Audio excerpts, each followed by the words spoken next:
Hi everyone, my name is Elizabeth. This is Frizzy Lizzie Stitches. Today is October the 18th, 2022, and this is Flosstube number 30. And Wilson's trying to say hi, so I don't know if he's gonna bump the tripod or not.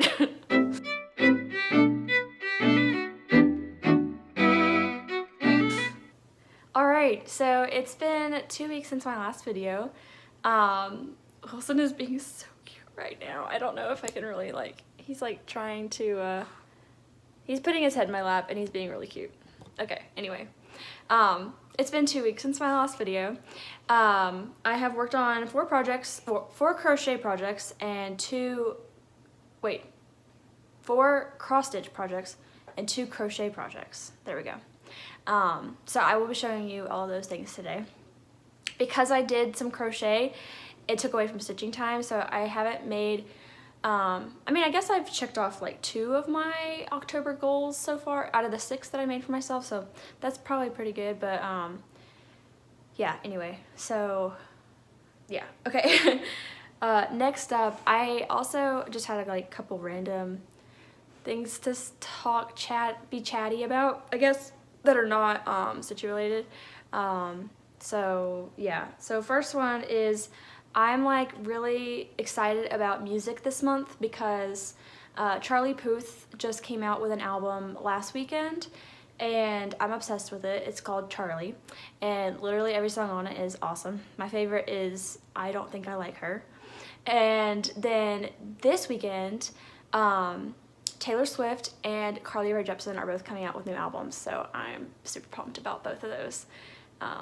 But yeah, and then this Friday also is when Bobby and I are getting our engagement photos taken, so I'm looking forward to that. I haven't had professional photos taken and I don't even know how long, so it'll be nice to get those done and hopefully it'll be really fun. And we already have our outfits picked out, so my plan tomorrow is to get my nails done and get my ring cleaned since it's kind of the start of the show, I suppose. But yeah. Okay, and then I do have, okay, so I guess an announcement. Sorry, Wilson's trying to sit really close, so he bumped the tripod. Anyway. Okay, announcement. I had signed up for StitchCon Weekend B, and I'm happy to announce that I made the list and I paid my invoice, so I am officially going to be at StitchCon Weekend B. So if you're also going to be there that weekend, let me know. I went this past summer was my first time to go, and there's definitely some things that I'm going to try to take part in this go round. One being the Smalls Exchange and another being the floss drop thing. So anyway, I gotta get working on figuring out what I'm gonna do for those things. But yeah, and then I am gonna have a little book segment at the end. 2 of them are books that I mentioned in my last video. But yeah, and I think that's pretty much it for random updates. So I guess we can go ahead and get into the stitching. Wilson is very excited. He's just getting all the pets over here. Hi. Oh, and you can peek at my finish there. Anyway, okay. I'm gonna try to stop moving the camera around. Are you? Stitching. First things first, I have a finish. I would have had 2 finishes, but the other one just didn't happen. So anyway, I will take one. Having one is a big enough victory. So this is Reaping Love by Silvercreek Samplers. I'm not going to show you what it looked like last time or what it looks like or what it's supposed to look like because it's finished. So this is what mine looks like. Like I said, this is Reaping Love by Silvercreek Samplers. I stitched mine on 32 count linen from Fortnite Fabrics, and this is called, the color of the fabric is called Cozy Cave. I used all the called for floss, and let's see, I started this at StitchCon on 6/17 this year, and then I finished it on October the 7th. And let's see, the total time that I spent stitching on this was 26 hours and 37 minutes. So that's kind of cool. So yeah. My initial thought was to finish this in to make this into a flat fold, but I feel like it might be too big for a flat fold. So I'm not really sure. I might just have to figure out a framing situation, but for now it is going in the closet with my other un-FFO'd cross stitch finishes. So yeah. But I'm really glad that I finished this on October the 7th because that's actually the day that Bobby and I are gonna get married next year. And it also is the day that Bobby and I met each other back in 2014. So it's just kind of a special day, and this is a special little piece. And I also made sure to put the date on there because, I don't know, I feel like this year is a big year for Bobby and I because, I mean, a big bulk of it obviously is us being engaged, but also living together. And yeah, so anyway, this is just really special, and it cracks me up when I look at it, so. Okay, so since I finished something, I decided to start something, and that is Frankenscat by Lindy Stitches. You can hear the dryer dinging. Okay, so I'm doing Frankenscat by Lindy Stitches. That's this bottom one right here. And I got started on this the day that I finished Reaping Love. And it's not a big start. I only worked on it for about 27 minutes, but this is what it looks like so far. I think this is the correct direction. Yeah, it is. So this is what mine looks like. This fabric is, funnily enough, not the called for. It looks very close though. It's Fiber on a Whim, 32 count, and the color is called Lipstick. And I believe that this is an old dye lot because I think the newer lipstick is a lot darker than this. But this ended up being perfect for this project because like it pretty much looks dead on like the picture. So anyway, but yeah, like I said, I only worked on this for like less than 30 minutes. So, but that's what it's looking like so far. My goal this month was just to start this, so technically this goal is complete now. I do have a bunch of other stuff that I want to finish, or not finish, but like complete the goal that I made for myself. So I'll probably just not work on this until I finish some of those other goals, and then I can come back to this if there's still time left in October. But yeah, so that's that one. Okay, so next on the list is Touch of Magic by Caterpillar Cross Stitch. This one is super close to a finish. And I ended up working a lot on this as well. Cause like in the past 2 weeks, I spent 6.5 hours working on Reaping Love to finish it. And I also spent 6.5 hours working on this one over the span of 2 weeks. But it didn't quite get there to a finish. So this is what the pattern is going to look like. And then this is what it looked like last time I showed it to you. And then this is what it looks like now. So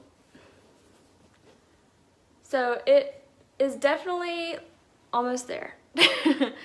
I added in a Ghoulish Ghost and this broomstick, the bat, and I got CKS for broomsticks.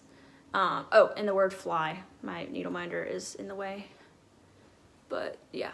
So all the little motifs right in this area is what I worked on over the past couple weeks. So, and I was stitching on this while I was watching Hocus Pocus, the OG one from the 90s, and the new one. So the one for the 90s is a classic, and it's just really cute. I actually had never seen it until last year, but I watched it again before I saw the new one that they just came out with this year.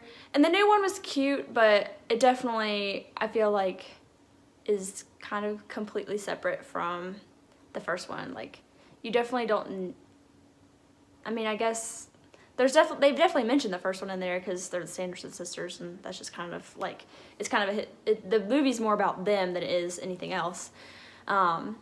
But I definitely preferred the first one. So I feel like the new one that they just came out with was just kind of like a quirky little reunion type thing. So, but yeah, anyway. So this is getting really close to being finished. So hopefully I can knock that out before the end of the month. Because that is my goal for this month, is to finish it. Not necessarily fully finish it, because that's probably not going to happen. But I have seen so many people finish theirs and finish it into a wall hanging, and it looks really nice. So mine will definitely be ready to be on display for decoration next year. Okay, so the last project I have to show you for whips is Haunted Library by Lola Cross Stitch. This is what this pattern is going to look like. It is a mystery stitch along that is still actively happening. And then this is what mine looked like last time I showed it to you. And I still have mine on the Q-snap, so you're not going to be able to see the whole thing. But I started working on the little monster at the bottom there. I forget what it's called, but it reminds me of a Demogorgon from Stranger Things, so kind of makes me laugh. But I think there's like some books that he's reaching out for, and then there's more books right here and one of them is open. It has a spider on it, and it just has there's some backstitch in there that adds some really nice detail. And then there's also some books that are like floating right here that in the next part that just came out, the Stephen King part, there's actually like spider webs, so it looks like the books are hanging from the staircase. So I'm excited to get to that part. But I sadly have not been able to spend very much time on this because I was working on trying to finish those other two projects. So I only worked on this for about an hour and a half. So yeah, I'm hoping to get some more, because my goal for this is just to stay caught up, and I'm technically behind because I haven't started the Stephen King part yet. So anyway, but yeah, that's what it's looking like. And then this fabric is Fiberlicious Yummy Fibers Queen Crepe Myrtle, and it's 36 count linen, and I am doing 2 threads over 2, or 2 over 2. So yep, let's see. And those are all my cross stitch whips. I do have one tiny cross stitch thing to show though, because there's a new project that I want to start. Wilson's like leaning right against the tripod. Hopefully he doesn't bump it. Anyway, there's a new project that I want to start on. Abby Sue Designs came out with a core line pattern, and she teased it like well over a month ago, and I've been waiting for her to release it because I really, really want to stitch it. But she just came out with it, so I went ahead and got the pattern. And so I've been trying to like figure out what fabric I have in my stash that would look good with it. And I really only have one option that I think I would want to do it on. But the pattern looks like this. It's one of her silhouette designs, which I've never been totally like pumped about, but I love this one because Coraline is like my favorite movie, and I love her. So anyway, these are the threads that are in the pattern. Obviously we've got the yellow for her rain jacket and the blue for her hair, and then we've got like some of the skin, and I think this is like her skirt and tights. So yeah, and I put these on Adam Hart floss drops. And then this is the fabric that I'm thinking about using. This is 32 count Lugana. It's color and cotton in the color Salem, and it is the opalescent, so it is like sparkly. But this is kind of what I'm thinking. This I feel like the camera's not really picking this up right, because this definitely has a more purple look to it. Almost like I don't know how to explain it, like a really dark lavender, I guess. But it definitely looks more like just gray on the camera right now. So I don't know if maybe me not holding the floss next to it would change that. Yeah, it's just looking really brown gray on camera, but it is quite purple. But I thought the purple would be nice because all the colors contrast off of it. And the yellow and purple are complementary colors, so I figured that would be a good too. So, but it does have sparkles in it, which you can see really well right there. But yeah, like I said, the color is not really showing up that great because it definitely looks gray and not like this really purple, really pretty purple. So I hate that it's not showing up. That's actually probably one of the first times I've really had the issue where the fabric just does not look the same on camera. But anyway, so I'm thinking about starting that, but I definitely want to try to meet some of the other goals that I've already made for myself before I start this. So it might be November before I try to do this, but that's okay. Okay, so that is all the cross stitch I have to show you. I do have a couple of crochet projects that I started and completed within the past couple weeks that I wanted to show you. So I was like in a kind of not a stitching slump, but I kind of wanted to just try some of my other crafts. And I really like crochet, but I don't really have an active long-term crochet project happening right now. So, and I also like am not really in a place to be like buying a whole bunch of yarn for a new project, because yarn can get kind of expensive, especially when you have to buy like 8 skeins of the same color. So that has left me to amigurumi. So I have used some yarns that I already have to try to make some, and like trying to find free patterns. So, which it kind of turned into me buying a pattern, but anyway. So this was my first project that I did, and I made this little bunny.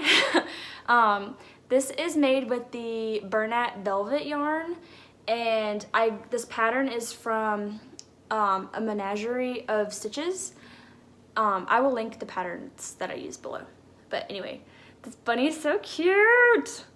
This was a lot of fun to make. The velvet yarn is kind of difficult to work with because it's a little bit hard to see your stitches, but once you get started, it's pretty easy because you can feel it. But yeah, this bunny turned out so cute. It's so soft, and it was very simple because it pretty much was just like this little egg shape, and then you just make all the like arms, legs, tail, and ears were all separate things that you just sew on. So yeah, so I made this bunny. I was really happy about it. And then a couple days later, I saw somebody that I follow on Instagram. They had some new like Halloween patterns for these little cats wearing costumes. I'll put a picture of it right here. And I was absolutely enamored with the little ghost cat. So I actually ended up, and I also really liked the way that this velvet yarn turned out. So I did purchase some gray velvet yarn so that I can make the cat, because I just felt like that was a really good texture for a cute little animal. So anyway, I spent a lot of time making this cat because there were a lot more parts involved than it seemed like there were. But yeah, so anyway, my cat does not look quite as cute as the picture, but it's still cute in its own way, okay? So this is my cat that I made. Just a side-by-side reference. Here's my cat, and then here's the cat from the pattern. So I did do, and it's kind of difficult to see her face because with the dark gray and the black for her like nose and whiskers.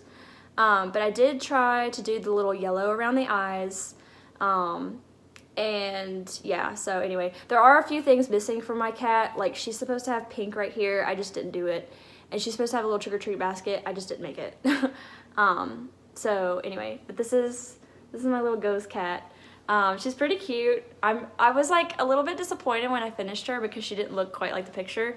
But the more I look at her, the more funny she looks to me. So it's honestly just hilarious. Because like another part that I was critiquing myself on is the way this hood doesn't like, it's not quite circular like it is in the photos, and like I follow the directions, so I guess my technique is just off. But there were like, in order to make this hole, there was a lot of like, you had to like what is the term, I guess you had to like fasten off and then cut the yarn and then bring the yarn back on. So like the part where I brought the yarn back on over here turned out well, but the part where I had to like fasten it off, just it came a little wonky. So anyway, but I think she's really cute. And I did buy the bundle of all 3 of the outfits, so the pumpkin and the witch. So I'm definitely gonna make them in the future, but I don't know if I'll make it this year. So anyway, but I love how cute she is, even though she's very derpy. Okay, so that's all the stitching I have and crafts things. I don't have any haul to show. Well, I guess I do, but they were just monthly club things and I already put them away, so I just didn't really feel like getting them out again. But yeah, so I'm gonna move on to talking about books now. If that's something that you're into, then just keep on watching, and if not, then I will see you next time. But yeah, okay. So the books I have to talk about today, I have 3. What I just finished, what I'm reading now, and what I'm gonna read next. So let me just grab my book stack. Okay, so a book that I just finished is The Dead Romantics by Ashley Poston. I loved this so much. So I mentioned this in my last video as what I'm gonna read next. basically this girl, Florence, is a ghostwriter for a very popular romance author, and she has a deadline to meet, but she's also like dealing with a bunch of like romantic emotional struggles because she just went through a breakup, and so she doesn't really feel like writing romance because she feels like romance is dead. And on top of all of that, on top of being stressed out by having this deadline that she just can't seem to finish or meet, her dad has died, and so she has to go back home, and she hasn't been home in like 10 years so that she can bury her dad. So anyway, that's like the main premise of the book. And then there's also obviously a romantic side to it, and it was just so cute. I really don't want to give too much away because I feel like this book is best if you're not totally aware of what's happening, just because I think it makes the twists and like reveals a little more worth it, I guess. But anyway, it was just a great book. The twist at the end, I kind of thought that I kind of guessed it, but I don't think I wasn't disappointed when I was right. You know what I'm saying? So anyway, this is a great book. Highly recommend. It made me cry, mainly because I just get really emotional about anything with your parents because I love my parents, and so anytime a main character is like getting gushy about their mom or dad or both, I like kind of relate it to myself, and then I'm like, oh my gosh, I love my mom and dad so much. So anyway, this is a great book. I really highly recommend it. Okay, and then the book that I'm currently reading is Angelika, Frankenstein Makes Her Match by Sally Thorne. This, I believe, must have come out not too long ago, but I'm only like 50 pages in. So far so good. I'm not sure how I feel about the characters yet because they're like, I don't know. I mean, the whole concept of Frankenstein is that he's already kind of a weird dude because he's like trying to like sew together body parts and bring them back to life. So that whole part is weird. And so it's like kind of interesting to read because even though it's taking place in the right time frame, it definitely has like a modern feel to it just because of like how they talk and stuff. Like I feel like it's almost like I want to say it's almost kind of satire like, but anyway, I just got to the part where her Franken boyfriend wakes up but he's actually intelligent, like he's not just like mumbling and like can't speak, like he actually can talk, and so he's confused about who he is and where he is. So anyway, it's good so far. I don't have high hopes for it being like a 5-star rating, but I think it will definitely be entertaining and worth it. So that's this one. And then the last book I have that I'm gonna read after that one this will probably be my last spooky read for the year. This is The Southern Book Club's Guide to Slaying Vampires by Grady Hendrix. And I actually just finished another Grady Hendrix book, My Best Friend's Exorcism. I ended up rating that one 3 stars, even though I really enjoyed that book. But there's something he says in the beginning of this one that I think kind of makes a lot of sense. He mentions, I'm not going to read it word for word, but he basically says that, you know, he wrote My Best Friend's Exorcism and that the novel was written from a teenage point of view, so the parents seemed awful because that's how parents seem when you're a teenager. And then he says that this book is supposed to be from the parents' point of view and kind of be more relatable about like how helpless you feel when your kid is in danger. So it's not a sequel to My Best Friend's Exorcism, but he says that it does take place in the same neighborhood a few years later. And apparently that's also where he grew up, which is probably why the setting seems very, I guess, realistic, because he lived there. So anyway, this will be interesting to read. I feel like I might like it better just because I'm not a teenager anymore, so I'm also not a parent either, but I feel like it might just make more sense and not seem so annoying, if you will. I feel like the whole like adults are stupid, the whole like from the kid's point of view, like, and you watch like cartoons and like the adults in the cartoons are always so stupid, but it's all like perspective, I guess. So I'm interested to know if I would like this one better because of the perspective. So anyway, this is on my TBR, my to be read. But yeah, so that is all the books I have to talk about today, and all the stitching and all that stuff.